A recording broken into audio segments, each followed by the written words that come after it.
A Christian preacher calling for the rebuilding of the third temple, you kind of missed the whole point. That's more than apostasy. That's like not even knowing what the religion's about. So it's hard to believe there could be any ordained Christian leaders pushing for the rebuilding of the third temple. Oh, but there are a lot. There are a lot. And here's just one. This is Pastor Greg Locke. Pray for Erika. Someone's looking into her background. Pray. Oh, she will need your prayers. Her children need your prayers. They were doing that. Pray for her children. Why? Because she's at the office the whole time? What was that? What was that? Evildoers responsible for my husband's assassination have no idea what they have. Something unusual began surfacing around Erika Kirk and the pastor she is closely connected to.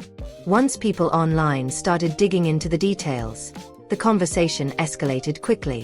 What initially seemed like a minor issue soon turned into a heated debate about Turning Point USA Faith and the type of Christianity being promoted on that platform. The twist that caught everyone's attention was this. The pastor had been personally chosen by Erika Kirk to help carry on the legacy of her late husband. That decision immediately raised serious concerns. This was not just an ordinary preacher. This is a man who has been recorded on camera calling for the destruction of entire regions in the name of religion, while promoting ideas that many Christians say strongly contradict the teachings of Jesus. When those past clips resurfaced, the internet reacted swiftly. People kept asking the same question over and over again. How did a pastor with views like these become connected to the Kirk family and the Turning Point USA Faith brand? The issue gained even more attention when political commentator Tucker Carlson began discussing a growing movement within certain parts of American evangelical politics. Once that conversation reached a wider audience, people began connecting the dots. Key players involved in this war, the one happening tonight, who believe that what we're seeing on our television screens and on Twitter will usher in a series of events that begin with the destruction of the Dome. His argument seemed simple, but it quickly stirred controversy. Tucker Carlson suggested that some influential religious voices are beginning to frame war and global conflicts as if they are unfolding prophecies. According to him, certain leaders are not just discussing politics, they are presenting real-world conflicts as part of a divine narrative. He also argued that this mindset is no longer a fringe belief limited to small groups on the margins. We mean literally some of the guys fighting the war. So you may have read reports today that commanders in the field of American troops, a lot of them, and who knows if this is true, but it's out there, told their troops on the eve of the outbreak of this war that we're doing this for Jesus because it is Jesus' will that we... He pointed to claims that some military leaders had allegedly told troops that conflicts in the Middle East were tied to a much larger biblical destiny. The idea being promoted was that these events were connected to the rebuilding of the Third Temple in Jerusalem. Some religious groups believe this temple must be rebuilt before the return of Jesus. However, this belief has sparked intense debate. By the way, there are 1 million Christians in Iran. So if you were doing this for Jesus, presumably you would go out of your way not to hurt his followers in the country you're attacking. Did the U.S. government or any government make any attempt to spare the Christians? Are we making an attempt tonight? Even many Christians found this perspective unsettling. Traditional Christian theology teaches something quite different. The common belief is that Jesus himself fulfilled the role of the temple, and that the covenant was completed through him. So when Tucker Carlson began examining which pastors were promoting these ideas, one name kept appearing repeatedly: Pastor Greg Locke. Once people began revisiting clips from his sermons, the situation became even more concerning. Not for hurting anyone that's innocent, but anybody that supports terrorism is not innocent. You understand that? Israel should make the Gaza Strip a parking lot by this time next. In one sermon clip that has recently resurfaced online, Greg Locke openly supported the idea that Israel should completely destroy Gaza.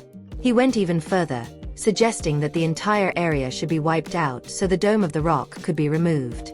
His argument pointed toward clearing the way for the rebuilding of the Third Temple in Jerusalem. When people heard these statements again, the reaction was immediate and intense. Gaza Strip, which has now been cut off by Israel, and rightly so, they should have cut them off a long time ago. Now, I don't care how insensitive you think I am to that. There's 6 doors in this church. You can leave anytime you... The shock was not only due to the harsh language. What truly drew attention was how strongly these statements conflicted with what most Christians believe about war and the value of human life. Many believers pointed out that the message sounded very different from the tone typically associated with the teachings of Jesus. Embarrassing and shameful as an American Christian to hear that and to know that video is from a few years ago. It's been on the internet. No one bothered to highlight it. Most people weren't even aware this was going on. Oh, it's definitely going on. Traditional Christian doctrine clearly teaches that the destruction of entire cities and civilian populations is morally wrong. In most churches, such actions are considered deeply unethical and contrary to both faith and basic human dignity. So when a pastor publicly supports something this extreme while invoking the name of Jesus, it naturally raises serious questions. Christianity? Imagine Jesus saying, just kill them all. They're terrorists. Is there anything in the gospel that suggests Jesus believed that? No, there's a lot to suggest, in fact, to tell us in very clear. Greg Locatch is not just an unknown preacher speaking online. He has connections within major conservative political circles. This is where Erika Kirk becomes directly involved in the discussion. As people looked deeper, the connection between Erika Kirk and Pastor Greg Locatch drew increasing attention. This was not a casual link or a one-time interaction. Locatch had been placed in a role that helped represent the public faith image associated with the Kirk family's legacy. That alone caused people to take a closer look once the controversial sermons began circulating again. Critics quickly argued that placing someone in such a position sends a message about the beliefs being supported, or at least tolerated. As Locatch's past statements resurfaced online, many questioned how that decision had been made. The clips spread rapidly across social media, sparking strong reactions. Supporters of the Kirk circle argued that pastors often speak passionately and that short clips can sometimes lack proper context. Others, however, insisted that the statements were clear on their own. This tension only intensified the discussion. Earlier this year, at the National Religious Broadcasters Convention in Nashville, a special award was presented to honor the legacy of Charlie Kirk, the founder of Turning Point USA. The moment was intended to celebrate his influence and the movement he helped build. However, one detail from the ceremony quickly stood out. The person chosen to accept the award on behalf of the Kirk family was Pastor Greg Locatch. It was later revealed that Erika Kirk had personally selected him to represent Charlie Kirk's legacy at the event. On the surface, the decision seemed straightforward. Their families had known each other for years, and Locatch had publicly supported Charlie Kirk's mission for a long time. In that context, it appeared to be a natural choice. Be here. What Greg is doing is so amazing, and keeping the church open when so many other churches refuse to do is so incredible. Once that detail spread online, people began digging through Greg Locatch's old sermons, speeches, and public appearances. The deeper they looked, the more clips and statements resurfaced. Says, well, what you have is bipolar disorder. What you have is a spirit that needs to be cast out so you can have some peace is what you... Suddenly, the conversation shifted quickly. What initially seemed like a routine ceremony began raising uncomfortable questions.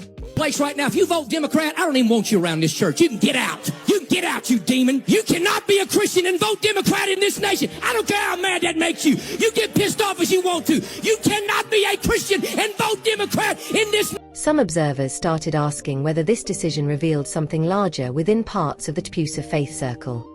Pastor Greg Locatch has been very outspoken about promoting a strong form of Christian Zionism, and critics began to wonder if those views were more closely tied to the movement than many had realized. Around the same time, Tucker Carlson also began openly questioning the influence of pro-Israel lobbying groups within American politics and media. That criticism quickly triggered backlash from several Republican figures who believed Tucker Carlson had crossed a serious line. What began as a political disagreement soon escalated into a much larger conflict within conservative circles.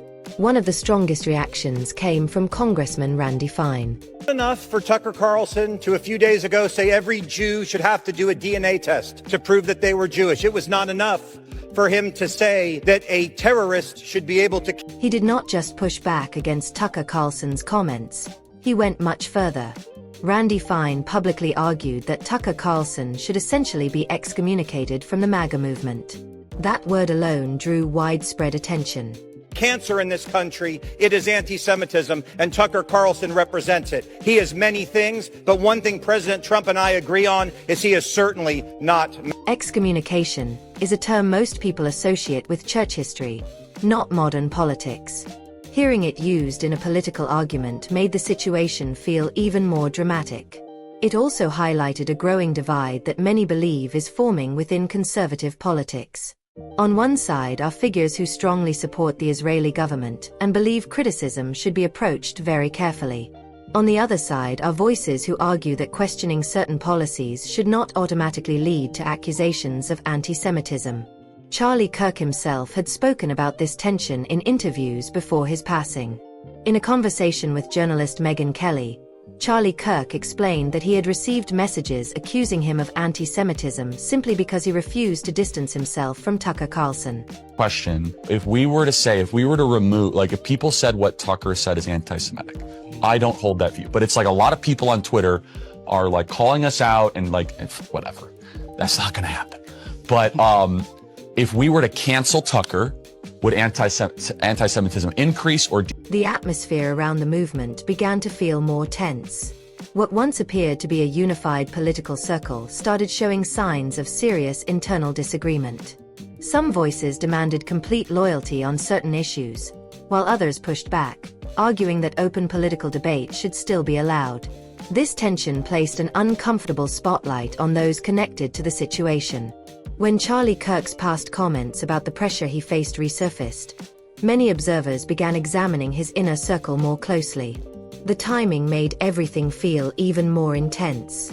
At the same time, the earlier decision to have Pastor Greg Lockhart represent Charlie Kirk's legacy at the Nashville ceremony drew renewed attention online. Critics began connecting different elements: the political disputes, the religious messaging, and the pastors involved. For some, this raised a broader question about the direction of faith messaging within the movement. Several commentators across conservative media suggested that donors, political figures, and advocacy groups were quietly pressuring Turning Point USA to distance itself from voices like Tucker Carlson. To many observers, the message seemed clear: choose a side and make it known. Before long, the discussion expanded beyond a single pastor or event.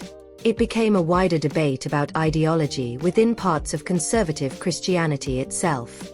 Some argued that strong political alliances were necessary, while others warned that faith was beginning to resemble political strategy more than spiritual guidance. As Tucker Carlson continued speaking openly about these issues, the backlash intensified. Critics did not just disagree with him. Many attempted to discredit him entirely. The tone of the debate grew sharper with each interview and viral clip.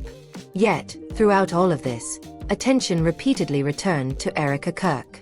Text messages, Megyn, calling me an anti-Semite. I am learning biblical Hebrew and writing a book on the Shabbat.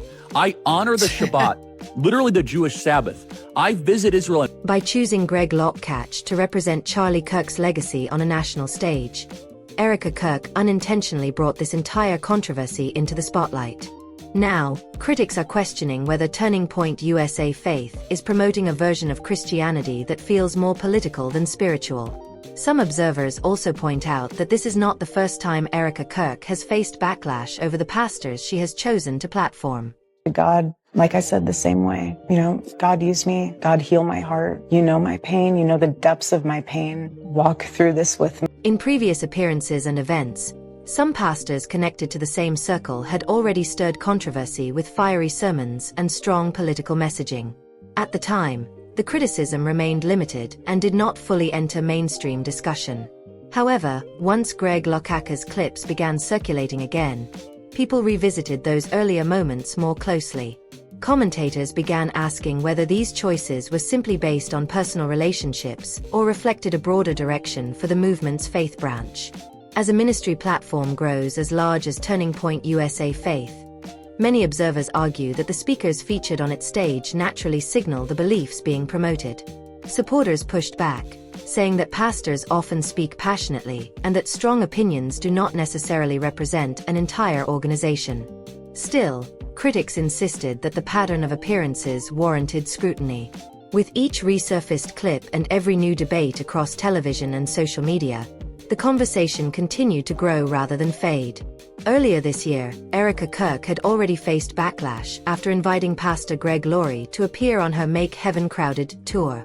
The controversy began when several federal lawsuits were filed in California involving a former pastor connected to a church network associated with Greg Laurie's ministry. According to the lawsuits, the former pastor was accused of serious misconduct involving individuals connected to church-run homes in Romania. MAGA and the far-right conservatives are surrounded with people like that. The filings claimed that leadership within the network failed to recognize warning signs or act quickly enough to stop the situation. These claims spread rapidly across social media, sparking intense online debate. Pastor Greg Laurie and his church have denied the allegations, stating that the lawsuits are misplaced. They emphasize that responsibility lies with the individual accused of wrongdoing, not with church leaders who are not directly involved. Despite these denials, critics remained upset that Erika Kirk invited Greg Laurie onto the tour while the allegations were receiving widespread attention. When people compared this situation with the controversy involving Pastor Greg Lockcatch, many began to describe it as a pattern. That is when scrutiny surrounding Erika Kirk and the pastors connected to her movement significantly intensified. Lawsuits filed against Greg Laurie. He's the guy speaking tonight. And Harvest Christian Fellowship, that's the church hosting the event tonight. And the lawsuits relate to abuse in a Romanian pastor, Greg Laurie. He's the one speaking tonight with Erika Kirk. They claim to have suffered at the hands of Paul Hasgard. They joined a group of 12 lawsuits filed previously by men who say that Hasgard abused at a children's home in Romania supported by Harvest. As more commentators continue examining the networks surrounding these ministries, additional connections are being uncovered.